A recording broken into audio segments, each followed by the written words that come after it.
Hi people, I've played Druids for about 7 months or so now, but there are still healing builds I really haven't tried out. So in this video I decided to take a more in-depth look about the 24-0-27 build. The key talents here are Moonglow, Nature's Grace, Nature's Swiftness, Gift of the Wild, Tranquil Spirit and Improved Healing Touch. In this build, the Druid basically gets every single talent that is useful for healing with Healing Touch. Perhaps with the exception of Heart of the Wild, but in my opinion you'd sacrifice too much to get Heart of the Wild if you solely heal with your Druid, which is what I do. To start off, we're going to spend some time talking about Healing Touch, as it is a somewhat quirky spell. The first thing to note is that, unlike almost all other healing spells in game, the cast time increases with each rank, starting at 1.5 seconds and increasing all the way up to 3.5 for rank 5 and above. There are actually only 3 healing spells in game that increase their cast time per rank: Healing Touch, Healing Wave and the Priest's Lesser Heal. Lesser Heal is never used at max level, as the highest rank, rank 3, is learned at level 10. The only normal healing spell for a Druid, and it's already kind of odd. I'm calling it the only normal spells because Rejuvenation is kind of unique, as it is one of the 3 hots in game, and Regrowth is special because it's both a direct heal and the second hot in game. Healing Touch is also the only single target direct heal in the game that reaches a healing power coefficient of 1.0. On top of having the highest coefficient of single target direct heals, the spell also has the highest base healing of any heal, with rank 11 doing an average of 2472 base healing. Combine that with all of your healing power and you have a hard healing spell. And so, Healing Touch stands out. But the increasing casting time turns out to be somewhat of a problem. Basically, it can be explained as follows.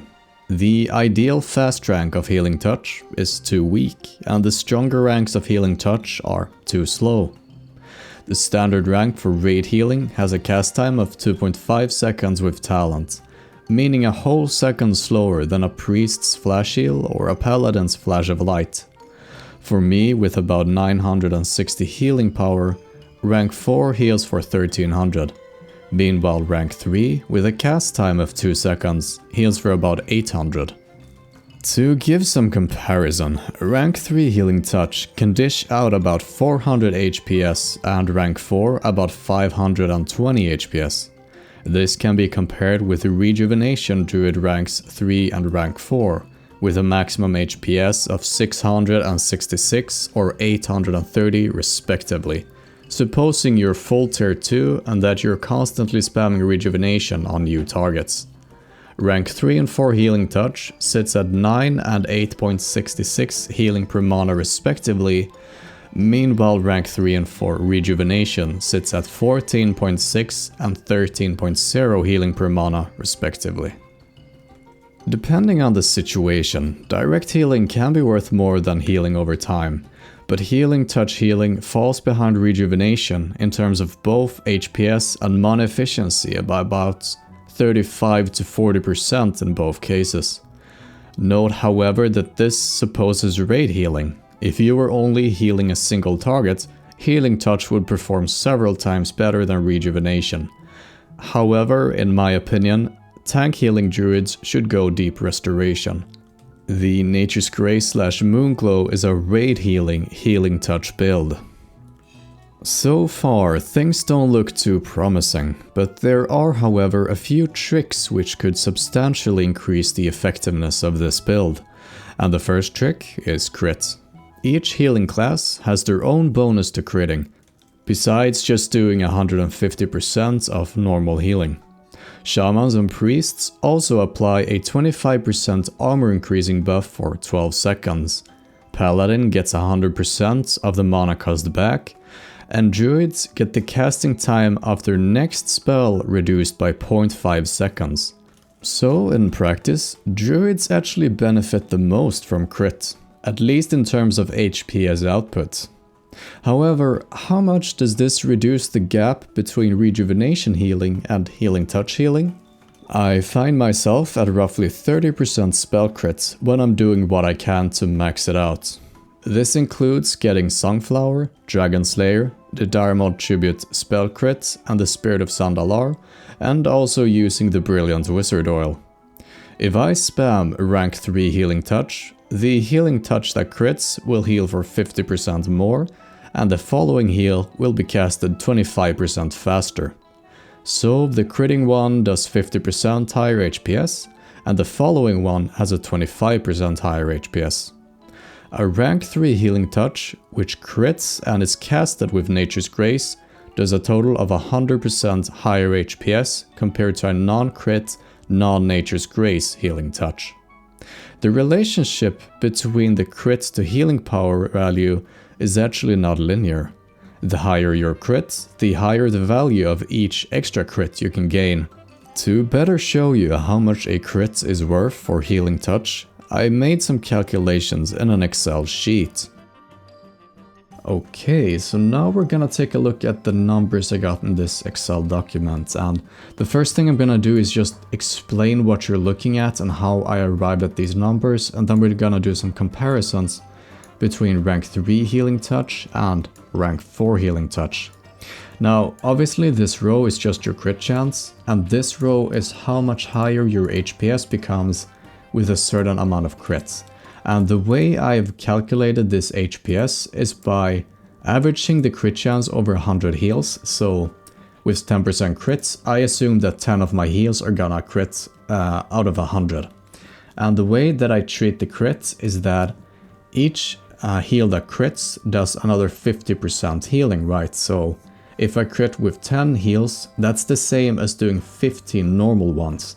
So over 100 heals with 10% crit, I will do the equivalent of 105 normal heals. And then I take the number of normal heals, multiply that by how much healing they do, and divide it by the cast time. So for 10% crit, it would be 105 multiplied by 800, and then divided by the cast time. Now because I had 10 crits, that means I will have gotten 10 Nature's Grace procs for a total of a 5-second reduction. So this becomes 105 divided by 195 multiplied by 800. Now something interesting happens, and that has got to do with, let's call that a feedback in the system. So let's just assume that we're at 50% crits just so I can explain what happens.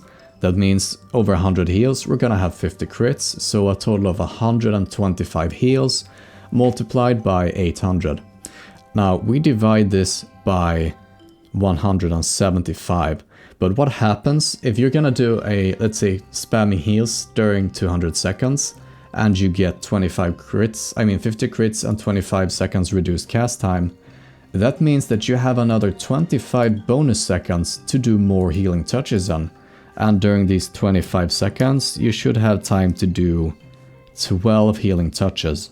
Now because we are at 50% crit chance, 6 out of those 12 healing touches will crit, meaning we got another 3 seconds to do extra heals, so we'll get in another healing touch. So because we are at 50% healing, we're gonna be able to dish out another 13 healing touches, and as you could see, it was like the first wave of return time and then the second wave, and technically this goes on forever, but each new wave is 90% weaker, so it won't have like a noticeable effect in the end.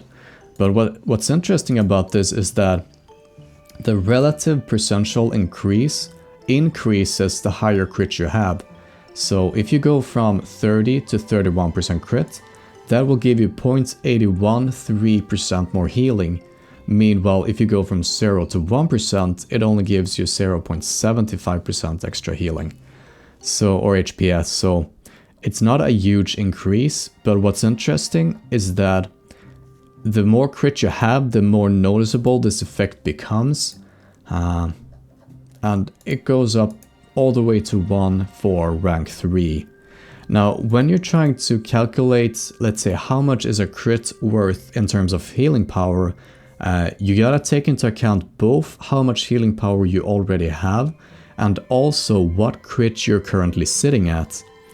So here we have, for example, if I get to 30% crit, that will give me the equivalent of another 175 healing power.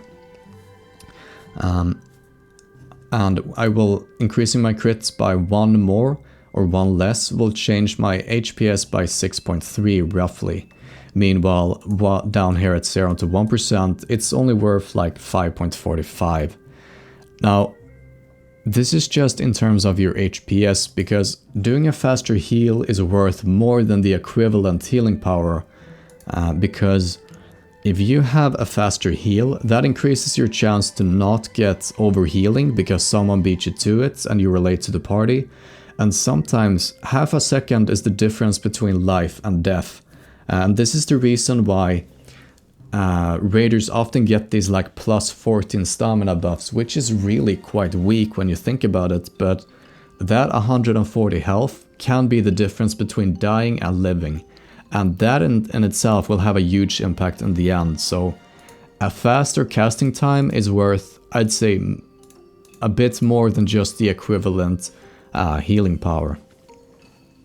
Now, what we have here is the orange line represents the increase in HPS if crit would give a static increase. So that's this row here.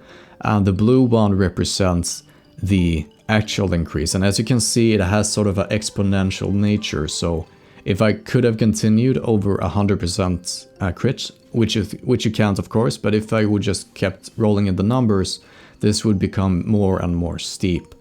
And as you can see, the difference becomes larger the more crit you have. We're gonna also do some comparisons with rank 4, because there are 2 interesting differences to look at. And the first one has got to do with, as you can see, each crit is worth less healing power for rank 4, and that is partly because rank 4 has a higher coefficient, so it's 0.884 for rank 4 and 0.554 for rank 3. So this means that you would need more healing power because the coefficient is lower for rank 3 to have the same percentual increase to your HPS compared to what you would need for rank 4 because it has a higher coefficient. But it's also got to do with the, let's say, the relative value of the reduced casting time, because 0.5 seconds is 25% of rank 3's cast time, but it's only 20% of rank 4. And if you remember how it worked at 50% with the extra time back and even more heals and extra time and even more heals and so on and so forth, you won't be able to get out as many heals during this period of time. Just because, well, each heal takes longer to cast and the relative reduction is lower. So in practice, what this means is that by actually quite a large difference, healing power or crit is worth more for rank 3 than for rank 4. As you remembered, it was 0.25% of the cast time here and 0.20% of the cast time here. But the difference between 0.2 and 0.25 is actually, just a second, it's actually 20%. So crit is 20% stronger for rank 3 than it is for rank 4. And so as you can see, we move up from 4.1 up to 6.4 healing power per crit. Meanwhile, we move from 5.4 to 9.6 for rank 3. And here we have the same chart, and I think that if you kind of want to see it, you can see that the gap is smaller for this one than it is here. The numbers are like relatively the same, so this one goes from 400 to 1200 and this one goes from 300 to 900. But anyway, this was what I wanted to show you with the Excel charts. We're now gonna move back to the scripted part of the video. Besides just increasing your HPS, faster casting speed has one more very strong benefit. It reduces the chance of getting late to the party and only doing overhealing with your heal.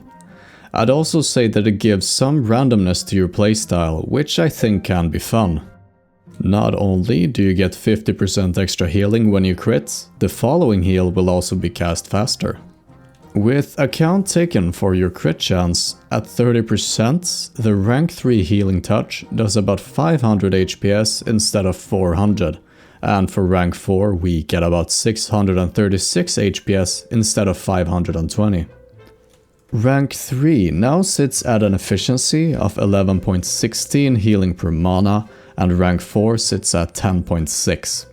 Comparing to rejuvenation healing, the HPS and efficiency for healing touch is about 25% lower for healing touch, except for the mana efficiency of rank 4 healing touch, which is about 19% lower compared to rank 4 rejuvenation.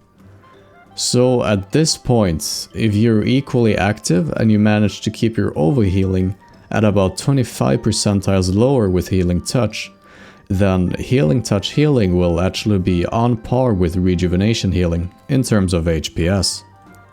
The next trick we have is the trinket Wusholei's Charm of Nature, which decreases the cast time of your healing touch by 40% for 15 seconds and also reduces the mana cost by 5% on a 3 minutes cooldown.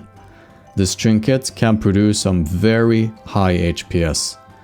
When active, the cast time of your max rank healing touch becomes 1.8 seconds, meaning you can dish out a total of roughly 3k HPS, supposing you're at 30% crit chance, spamming max rank and having this trinket active. The highest possible HPS from rejuvenation healing is 1570. That is, however, without any trinkets or cooldowns. If you use the trinket off cooldown, you should be looking at about 7.7% uptime. In practice, I will have the trinket available roughly every 2 to 3 trash packs, and while it's on cooldown, I can simply switch to a plus healing trinket. This trinket can also be combined with the Sandalarian Hero Charm for even higher healing output. Another very useful item is the Idol of a Life from the hardest boss in AQ40, Visidius. This idol reduces your cast time from healing touch by 0.15 seconds, so in practice it increases your healing output from 7.5% to 5% depending on the rank. However, like I said before, faster casting time is worth more than just the extra HPS. It also helps you beat other healers to it, and faster casts means more casts in the same period of time, meaning more chances to crit and further reduce the casting time with Nature's Grace. If we go back to the numbers we found earlier, 500 HPS for rank 3 and 636 for rank 4, and then we take this idol into account, we instead get about 544 HPS for rank 3 and 678 for rank 4. At 30% crit chance, the idol is worth between 50 healing power for rank 4 and 78 healing power for rank 3.